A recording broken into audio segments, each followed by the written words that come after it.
قصیدے کی تمہید کو ہی تشبیب کہتے ہیں۔ عربی شعرا جو ہوتے تھے وہ عشقیہ اشعار سے قصیدے کا آغاز کرتے تھے، اسی نسبت سے اس حصے کو تشبیب یا نصیب کا نام دیا گیا۔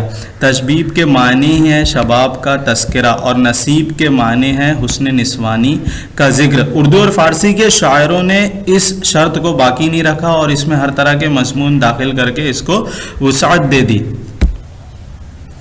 بعض نے تو اس میں غزل بھی شامل کر لی، ظاہر ہے یہاں عام غزل کی گنجائش نہیں ہوگی۔ تشبیب کا پہلا شعر قصیدے کا مطلع ہوتا ہے اور یہی وہ شعر ہے جو سامعین کو متوجہ کر لیتا ہے یا بے توجہ کر دیتا ہے، اسی لیے شعراء نے اسے پرکشش بنانے کی پوری کوشش کی۔ اس لیے تشبیب کے مضمون کا انتخاب کرتے وقت ممدوح کی شخصیت کا خاص خیال رکھا جاتا ہے۔ جیسے بزرگان دین کے ممدوح میں لکھے گئے، یعنی بزرگان دین کی تعریف میں لکھے گئے قصیدے میں پند و نصیحت اور دنیا کی بے ثباتی جیسے مضامین ان کی تشبیب کے موضوع ترین خیال کیے گئے ہیں۔ قصیدے کا اصل مقصد ممدوح کی تعریف یعنی کسی کی تعریف ہے اور تشبیب صرف اس کی تمہید ہے۔ اس لیے شعراء عرب نے یہ شرط لگائی تھی کہ تشبیب کی تعداد مدح یعنی تعریف کے اشعار سے کم ہونی چاہیے۔ دیکھتے ہیں غالب کا ایک قصیدہ بہادر شاہ کی مدح میں، بہادر شاہ کی تعریف میں، جس کی تشبیب ہے یہ: ہاں ماہ نو سنے ہم اس کا نام، جس کو تو جھک کر رہا ہے سلام۔ ماہ نو یعنی نیا چاند، یہ اس سے کچھ سوال کر رہے ہیں اور جب جواب نہیں ملتا ہے تو یہ خود ہی کہتے ہیں، کیا کہتے ہیں؟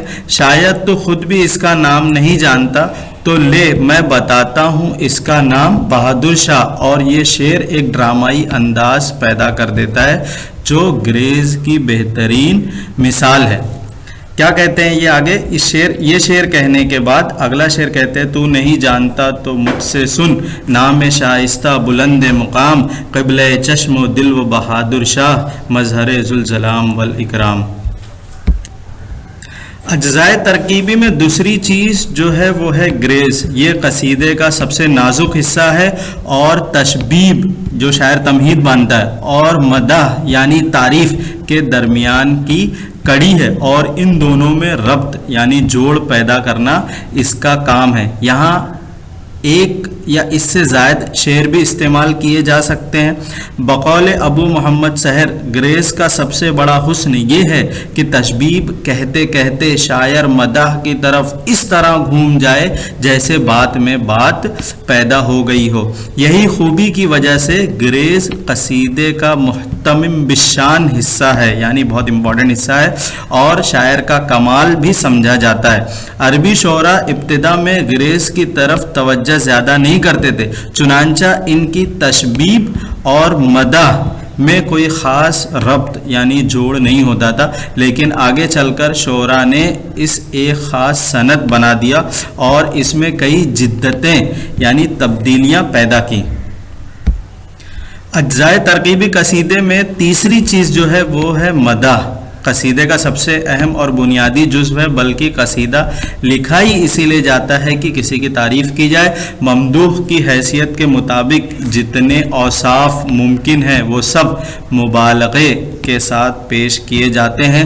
ان اوصاف کا شمار ممکن نہیں ہے، مگر عام طور پر کسی ممدوح میں جو خوبیاں پائی جاتی ہیں، ممدوح یعنی جس کی تعریف کی جا رہی ہو، ان میں جو خوبیاں پائی جاتی ہیں ان کا بیان ہوتا ہے۔ مثلا اگر ممدوح کوئی مذہبی شخصیت ہے تو فقر و استعنا، راست گفتاری، علمیت، خدا ترسی اور کشف و کرامات جیسی خوبیاں اس میں پائی جا سکتی ہیں، تو یہی ساری چیزیں مبالغے کے ساتھ قصیدے کے مدح میں پیش کی جاتی ہیں۔ شاعر انہیں بڑھا چڑھا کر بیان کرتا ہے کیونکہ اس کے بغیر مدح میں زور پیدا نہیں ہو سکتا۔ ممدوح کی تعریف اس کی ذاتی اوصاف پر نہیں بلکہ اس طبقے کو پیش نظر رکھ کے کی جاتی ہے جس سے اس کا تعلق ہے۔ مثلا سلاطین، وزراء، امراء، نوابین، مذہبی پیشوا، ان کے طبقے کی جو خصوصیت رہے گی وہ خصوصیت مدح میں پیش کی جائے گی۔